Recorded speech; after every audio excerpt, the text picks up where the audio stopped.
అందరూ నమస్కారం. ఈరోజు బంగారం, వెండి, ప్లాటినం ధరలు మార్నింగ్ చూడగానే నేను నిజంగా షాక్ అయ్యాను. ఏంట్రా బాబు ఇలా పడ్డాయి అనిపించింది. మామూలుగా పడలే. ఈ మధ్య కాలంలో ఈ రేంజ్లో పడతామంటే నాకు తెలిసి ఇదే ఫస్ట్ టైం. ఎందుకంటే అన్నీ పడ్డాయి. బంగారం వచ్చేసి ఏకంగా 4,300 పడింది. 24 క్యారెట్ గోల్డ్ 10 గ్రాములు. మార్కెట్లో 1,48,806 రూపాయల దగ్గర ఉంది. అప్పుడు గ్రామ్ వచ్చేంత 14,886 రూపాయలు. దెన్ 22 క్యారెట్ గోల్డ్ 3,950 రూపాయలు పడిపోయింది.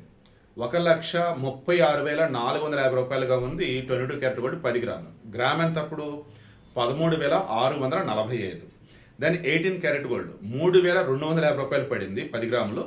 దెన్ అప్పుడు 1,11,640 రూపాయలుగా ఉంది 18 క్యారెట్ గోల్డ్. గ్రామ్ ఎంత అప్పుడు 11,164 రూపాయలు.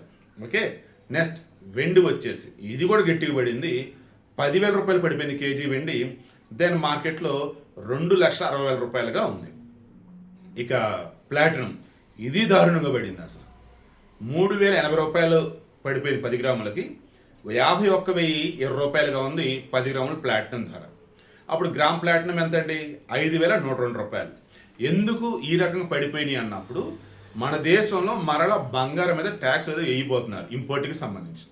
డొమెస్టిక్ ఉన్నటువంటి పాత బంగారం కరిగించి కొత్త బంగారంగా చేయబోతూ ఉన్నారు. అండ్ యుద్ధం వచ్చేసి ఆల్మోస్ట్ ఆగిపోతుందని అంటూ ఉన్నారు.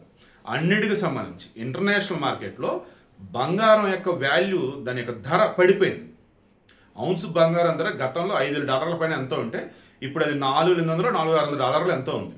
సో సబ్జెక్ట్ కరెక్షన్ కొంచెం అటు ఇటుగా. సో అంటే ఇంటర్నేషనల్ మార్కెట్లో బంగారానికి సంబంధించి డిమాండ్ పడుతుంది. దానివల్ల ఇక్కడ మన దగ్గర కూడా డిమాండ్ పడిపోయింది. సో అందుకని ఈ రకంగా పడిపోయింది. మేబీ చూద్దాం, జూన్ నెల వెళ్ళిపోయేలోపు క్లారిటీ రావచ్చు ఓవరాల్గా అయితే.